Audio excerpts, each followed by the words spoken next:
कमलनाथ जी से आपकी मुलाकात हुई है? 3-4 बार हुई है। अच्छा, एक बात बताइए, सुधीर यादव किसी भी हाल में चुनाव लड़ेंगे बंडा से? मैदान में उतर सकते हैं, निर्दलीय भी जा सकते हो आप? कोई बड़ी बात नहीं।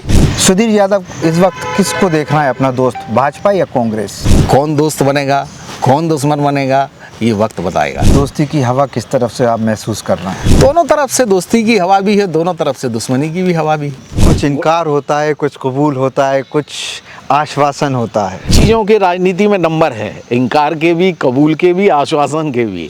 आप सिंधिया जी के पास गए इस बार टिकट मांगने के लिए? मैं किसी के पास टिकट मांगने नहीं गया। क्या आप भारतीय जनता पार्टी को धमकी दे रहे हो ये कहकर? समय जिसका मजबूत होता है उसका वर्चस्व होता है। नमस्कार, मैं हूं तारिक हाशमी, आप देख रहे हैं sagartvnews.com। भारतीय जनता पार्टी ने अपनी 3 सूचियां जारी कर दी हैं। जो पहली सूची आई थी उसमें सागर ज़िले से बंडा से भारतीय जनता पार्टी ने अपना प्रत्याशी घोषित कर दिया और उसके बाद से ही बंडा विधानसभा में बगावत का सुर सामने आने लगे हैं।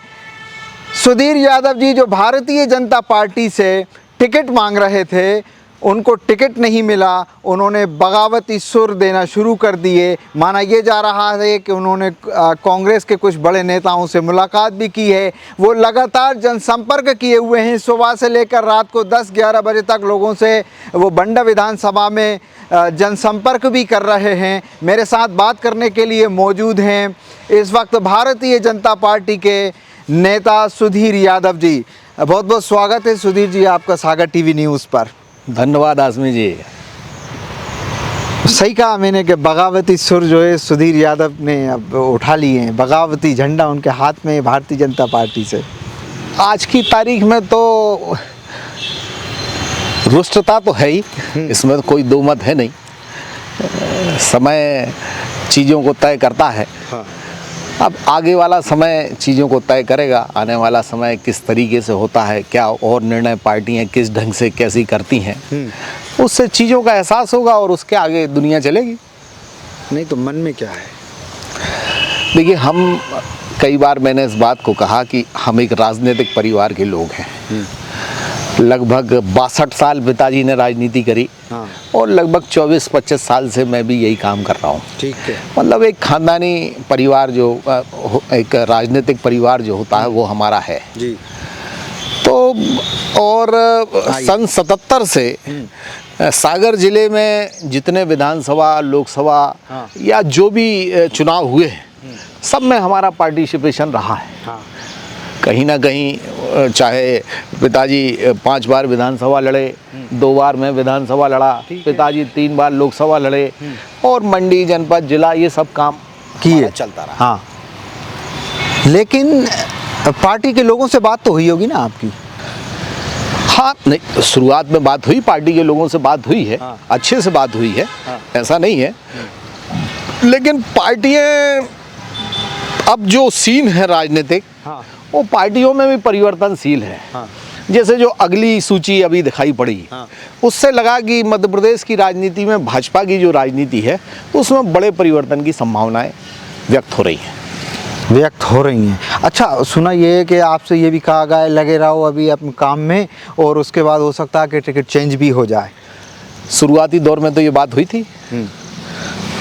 ये बात हमसे कही गई थी कि आप काम करिए, काम में मत रोकिए। शुरुआती दौर में निश्चित रूप से वो काम इसलिए तो नहीं करवा रहा कि एक माहौल बना रहता है ना वहाँ पे क्षेत्र में। सुधीर यादव जी भी जो भारतीय जनता पार्टी का झंडा लेके अपने समर्थकों के साथ निकल रहे हैं, सुधीर यादव जी जैसे 2-3 लोग हो रहे हैं, तो माहौल उसका फ़ायदा उठा लेगी पार्टी।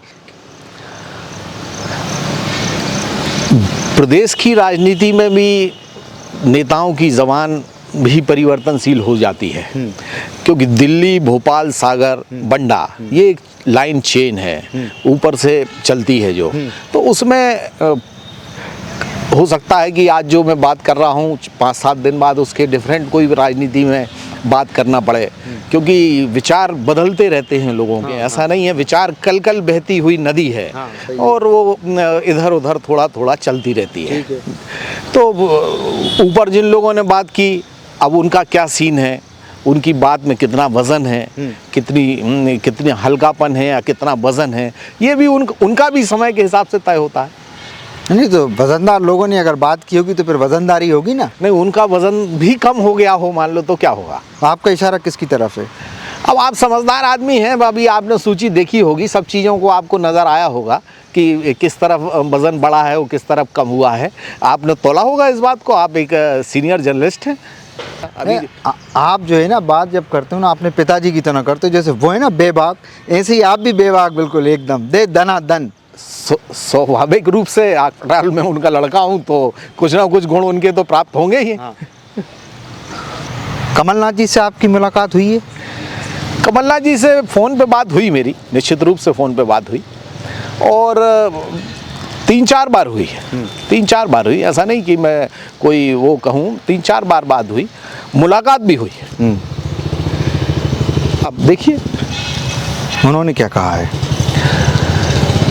देखिए, कमलनाथ जी से हमारे पारिवारिक संबंध रहे हैं और इससे पहले भी वो मतलब पिताजी के साथ हम लोग कांग्रेस में भी थे। जब जनता दल ख़त्म हुआ और हम लोग कांग्रेस में गए तो कमलनाथ जी से हमारा जुड़ाव उसी समय से है। अब ये समझ लीजिए आपकी 96-97 से हम लोग कमलनाथ जी से कनेक्ट रहे हैं और लगभग हर चुनाव में, जितने भी चुनाव 96-98 के बाद जो मध्य प्रदेश में हुए हैं, उनने हमसे चुनाव के दौरान बात की है। तो उन्होंने आश्वासन दिया होगा या ये कहा है कि आप पार्टी के लिए काम करें, क्या कहा है?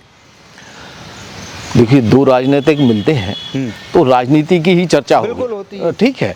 अब बहुत सारी बातें ऐसी होती हैं जो हम आपको शेयर नहीं करना चाहते हैं, लेकिन बातें तो होती हैं। हाँ, होती हैं बातें। तो वो समय से उनके कुछ इनकार होता है, कुछ कबूल होता है, कुछ आश्वासन होता है। सभी चीज़ों के राजनीति में नंबर है, इनकार के भी, कबूल के भी, आश्वासन के भी। हाँ। अब किसमें कितना नंबर है ये ऊपर वाला ही जानता है। अच्छा, एक बात बताइए, सुधीर यादव किसी भी हाल में चुनाव लड़ेंगे बंडा से? ये मूलतः बड़ा जटिल प्रश्न है, लेकिन इतना भी जटिल नहीं है कि इसका आंसर हमारे लोग ना समझते हों और आप ना समझें। हम लोग राजनीतिक परिवार के हैं, चुनाव में हमारी सहभागिता होती ही है। ये पॉइंट आप दबा के रखना चाहते हो अभी? नहीं, दबा के नहीं रखना चाहते हैं, कतई दबा के नहीं रखना चाहते हैं। और ये अगर हमारे कार्यकर्ता जो हैं, हमसे जुड़े जो हज़ारों लोग हैं, अगर उनकी डिमांड होगी, उनकी बात होगी या उनकी समझ होगी या उनकी इच्छा होगी तो हम मैदान में उतर सकते हैं। किसकी तरफ से? ये भी वही तय करेंगे। कौन? हमारे कार्यकर्ता, कि कहाँ से आपको उतरना है। कांग्रेस से उतरेंगे या भाजपा से उतरेंगे? भाजपा से तो अब बहुत 1% चांसेस मान लीजिए, क्योंकि तो आपने कहा है कि वज़न हल्के हो गए, किसी के भारी हो गए, तो अब तो चांसेस लगता नहीं है समीकरण पूरे बदल से गए। समझ में आएगा ना आगे। अभी मतलब 5 तारीख तक तो मेरे समझ में वोटर का ही काम है, 5 अक्टूबर तक तो वोटर का ही काम है। निर्दलीय भी जा सकते हो आप, कोई बड़ी बात नहीं। ऐसा क्यों? कार्यकर्ताओं की इच्छा जो रहेगी, जनता की इच्छा जो रहेगी, उसके अनुरूप। अब बात इस मुकाम पे आ गई है कि अब बैठ के होनी चाहिए बात। आइए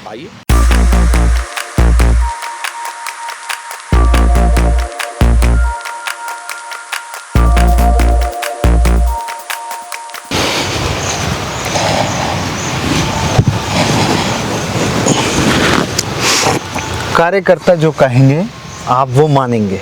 स्वाभाविक। कितने कार्यकर्ता हैं आपके संपर्क में भारतीय जनता पार्टी के? हजारों। कब से काम कर रहे थे आप बंडा में?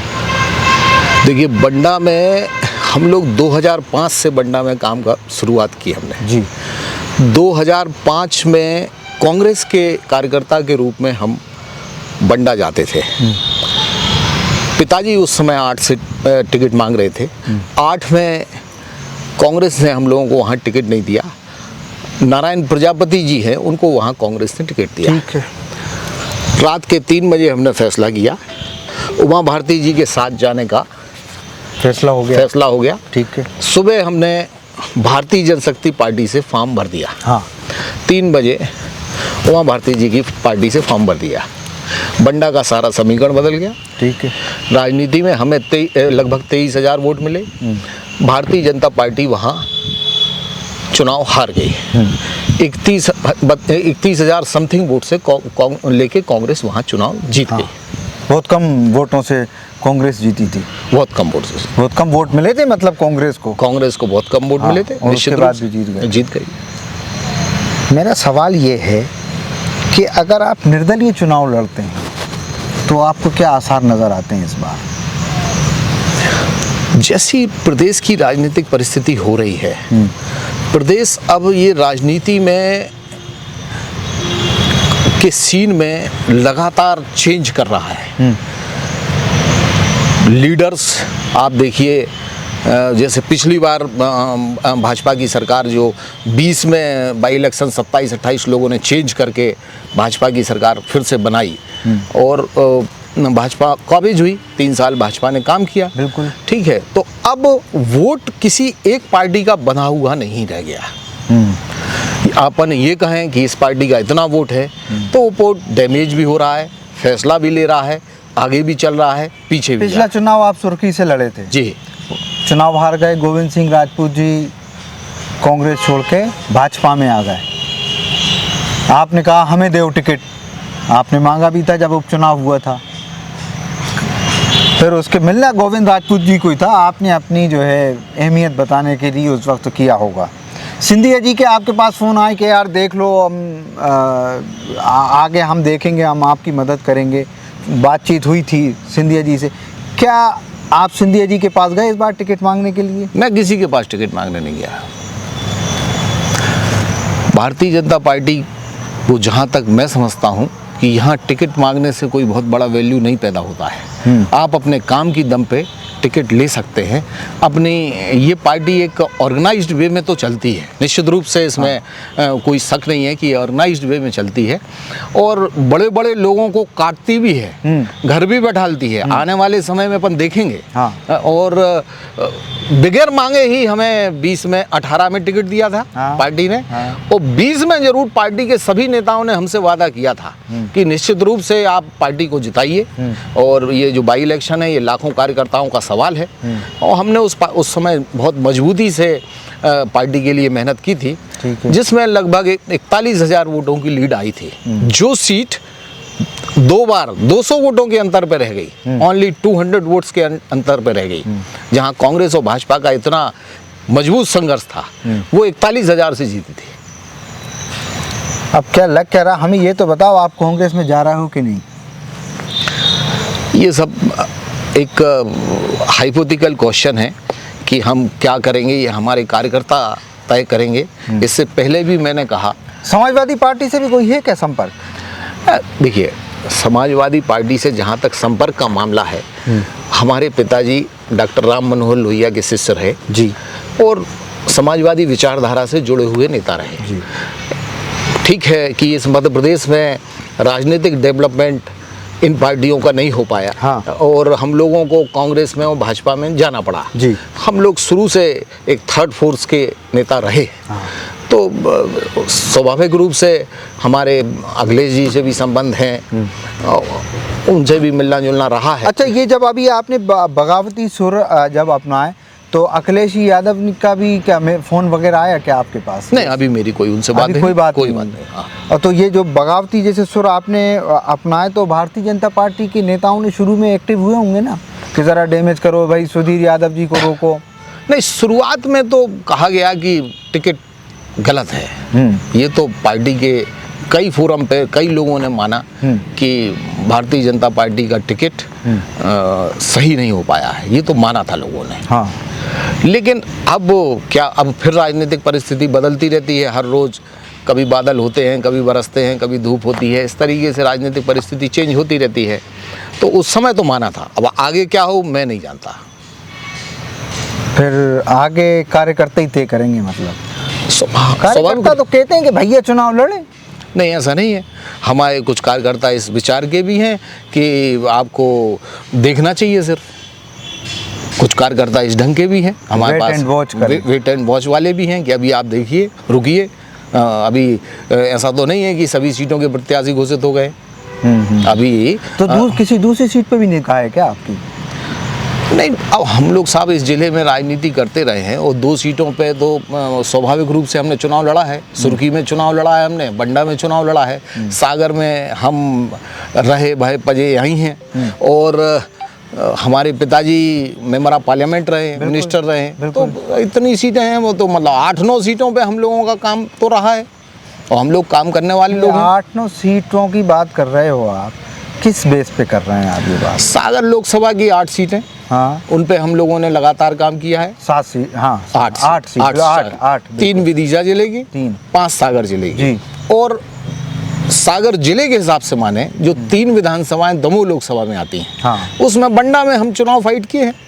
हाँ ठीक है, मतलब 3 इधर की और 5 इधर की, 3 आरक्षित छोड़ दी जहाँ सागर लोकसभा की, तो नहीं, हाँ, सागर लोकसभा की 8 में से 3 यहाँ, हाँ, आरक्षित में भी काम किया। आरक्षित में आप कहेंगे कैसे काम किया? नरियावली विधानसभा, नहीं टिकट अब वहां से नहीं मांग सकते नहीं, लेकिन मैं वहां मंडी अध्यक्ष रहा हूं। जो नरियावली विधानसभा का बड़ा हिस्सा, तो क्या आप भारतीय जनता पार्टी को धमकी दे रहे हो ये कह करके मेरा जो है पार्टियों को कोई धमकी नहीं दे सकता साहब, पार्टियों के आगे सब नेता सरेंडर हो जाते हैं। 11 विधानसभाओं में हम, पार्टियों को कोई धमकी नहीं दे सकता। 11 विधानसभाओं में हमारा वर्चस्व है। वर्चस्व तो साहब समय का होता है, समय जिसका मजबूत होता है उसका वर्चस्व होता है। नहीं तो हमने बड़े बड़े लोगों को घिघियाते हुए देखा है, जो राजनीति में आज बड़े पदों पे दिखाई पड़ते हैं, उनको भी हमने समय चेंज होते उनका देखा है, और उनको भी हमने रोते हुए देखा है। तो समय का इंतज़ार होता है, समय के अनुरूप आदमी का वर्चस्व घटता बढ़ता रहता है। ओबीसी, क्योंकि आप कह रहे हो कि आप उस घराने से आते हैं जो समाजवादी सोच का घराना है, यानी आपके पिताजी राम मनोहर लोहिया जी के शिष्य हैं। इस वक्त ओबीसी आरक्षण की बात चल रही है, आप यादव समाज के बड़े नेता हैं इस इलाके के, क्या मानते हैं आप? देखिए, ये जो ओबीसी का आरक्षण है, ये हिंदुस्तान में मंडल आयोग लागू होने के बाद ही शुरू हुआ, हाँ, और उस समय इस थर्ड फोर्स के लोग इस देश में सत्ता में थे। उन्हीं ने ये समाज में इतना बड़ा परिवर्तन किया कि आज जो समाज का सबसे बड़ा हिस्सा है, 60-70% जो है, वो सिस्टम से जुड़ गया। ये उन्हीं का ही प्रयोग था। अब उसमें एक आगे प्रयोग आया महिला आरक्षण। अभी पिछले दिनों जो लोकसभा में हुआ महिला आरक्षण का, निश्चित रूप से महिला आरक्षण में ओबीसी का आरक्षण होना चाहिए। ओबीसी महिला का अलग आरक्षण होना ही चाहिए। हाँ। अगर ये नहीं हुआ तो इस देश में बवाल होगा ही। क्यों नहीं हो?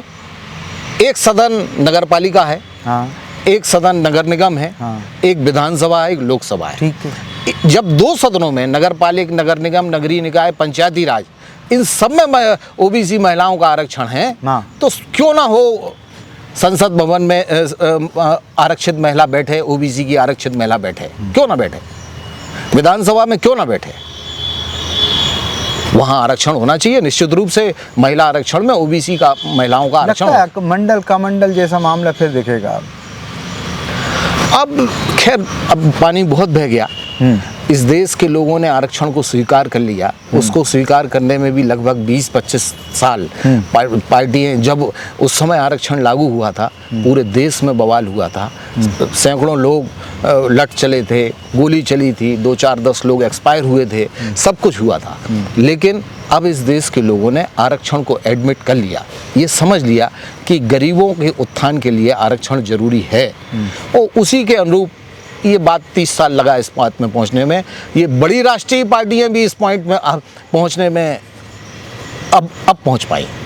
आखिरी सवाल करते हैं जी। विंस्टन चर्चिल ने कहा था कि जो मेरे सियासत के बारे में कहा था कि जो मेरे हित हैं वही मेरे दोस्त हैं, जो मेरे आहित हैं वो मेरे दुश्मन हैं। ठीक है ना जी। सुधीर यादव इस वक्त किसको देख रहा है अपना दोस्त, भाजपा या कांग्रेस? आपका सवाल बड़ा ज़बरदस्त है। भाजपा और कांग्रेस दोनों ही दो रास्ते हमारे सामने हैं, और दोनों रास्तों के बीच में हम खड़े हुए हैं। कौन दोस्त बनेगा, कौन दुश्मन बनेगा, ये वक्त बताएगा। दोस्ती की हवा किस तरफ से आप महसूस कर रहे हैं? दोनों तरफ से दोस्ती की हवा भी है, दोनों तरफ से दुश्मनी की भी हवा भी। पत्ता नहीं खोलेंगे? समय आने पे तारिक भाई सभी पत्ते ओपन करना पड़ते हैं, और राजनीतिक खेल में तो पत्ते फेंकना ही पड़ते हैं, कोई कितना ही खेले, लेकिन कुछ दबाने भी पड़ते हैं। आखिरी में तो शो करना ही पड़ता है। हाँ, लास्ट पॉइंट आएगा तो शो तो करना ही पड़ेगा। बात करने के लिए बहुत शुक्रिया आपका तारिक भाई, बहुत बहुत शुक्रिया। आप एक सीनियर जर्नलिस्ट हैं और आपके सवालों में एक जादू होता है। Thank you. Okay. Sudhir Yadav, जो इस वक्त भारतीय जनता पार्टी के बारे में दबी जुबान में बोले, लेकिन जब ओबीसी का मुद्दा आया तो खुल गए। उन्होंने कहा कि महिलाओं को, ओबीसी महिलाओं को आरक्षण मिलना चाहिए विधानसभा और लोकसभा चुनाव में। उन्होंने मिसाल दी नगरीय निकाय और पंचायत चुनाव, पंचायतों से लेकर। उन्होंने कहा कि हमारी बात कांग्रेस से भी चल रही है और भारतीय जनता पार्टी से भी चल रही है। वो इस वक्त दोराहे पे खड़े हुए हैं और वो अपना दोस्त तलाश रहे हैं जो उनका हित है। इस पेशकश में इतना ही। बहुत बहुत शुक्रिया। Vatsalya Senior Secondary School, starting from pre-primary to senior secondary. Personalized education commitment ensures that each student nationally recognized curriculum. School has labs including physics lab, biology lab, chemistry lab, computer lab and book library. Beautiful 13-acre campus to students to learn and play with magnificent modern facility and traditional architecture. Vatsalya Senior Secondary School is one that any student would love to explore. I love my school. And determination, sports, activities and dance room. Vatsalya reshapes one student at a time to build a strong community. Vatsalya is where education meets excellence.